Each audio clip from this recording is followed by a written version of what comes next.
நண்பர்கள் அனைவருக்கும் வணக்கம். இன்றைக்கி ஆடிப்பட்டத்தில் போட்ட விதைகள்லாம் எப்படி முளைச்சிருக்கு, விதை பகிர்வுக்கு என்னென்ன விதைகள்லாம் நான் வாங்கி வச்சுருக்கேன், வீட்டிலேருந்து எடுத்த சில விதைகளும் இருக்குது, அதை பற்றி பார்ப்போம். இது பெரிய பாகல், பீர்க்கங்காய், சுரக்காய், இதெல்லாம் ஆடிப்பட்டத்துக்கு போட்டது இப்போ முளைச்சிருக்கு. தர்பூசணி, இப்போ நிறைய மிளகாய் நாற்றுகள்லாம் போட்டிருக்கோம், அடுத்த வீடியோவில் பார்ப்போம். மார்னிங் லோரி பல கலர் இருக்கும்.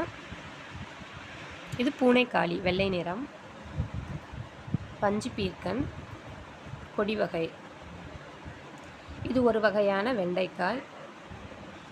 இது மலை வெண்டை இல்லைன்னா மர வெண்டைன்னு சொல்கிறாங்க, செடி பெருசாக வரும்.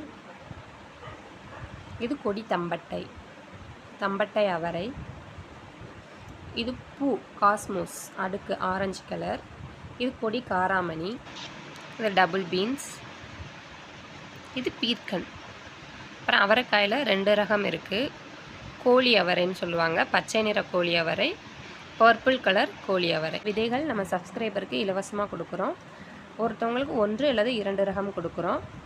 எல்லாருக்கும் கொடுக்க முடியாது, ஒரு 5லேருந்து 10 பேத்துக்கு இப்போ கொடுக்கலாம். அப்புறம் அடுத்த வாரம் விதைகள் சேகரித்து அடுத்த 10 பேத்துக்கு கொடுக்கலாம். இவ்வாறு தொடர்ந்து நம்ம விதை கொடுத்துக்கிட்டு தான் இருக்கோம். விதைகள் தேவைப்படுறவங்க கமெண்ட் பண்ணுங்கள், வீடியோவுக்கு கீழே இருக்க நம்பரில் வாட்ஸ்அப் பண்ணுங்கள். தேங்க்யூ.